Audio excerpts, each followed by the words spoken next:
நம்மளோட regular customer நம்மக்கிட்ட brownies கேட்டு என்னால் டெலிவரி பண்ண முடியாமல் போயிடுச்சு.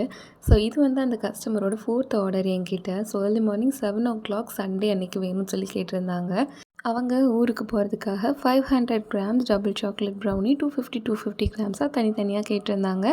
நம்மள அவங்க கேட்ட மாதிரியே ஏர்லி மார்னிங் 7 o'clock கொடுக்கறதுக்காக ஒரு 3 o'clock எந்திரிச்சு நான் செஞ்சிட்ருந்தேன்.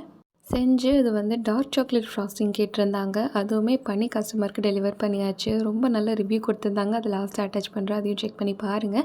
அந்த ஆர்டர் முடிச்சு ஒரு 2-3 டேஸில் ஈவினிங் ஒரு 6 o'clock இருக்கும். கஸ்டமர் நமக்கு கால் பண்ணி ப்ரௌனிஸ் இருக்கான்னு சொல்லி கேட்டிருந்தாங்க.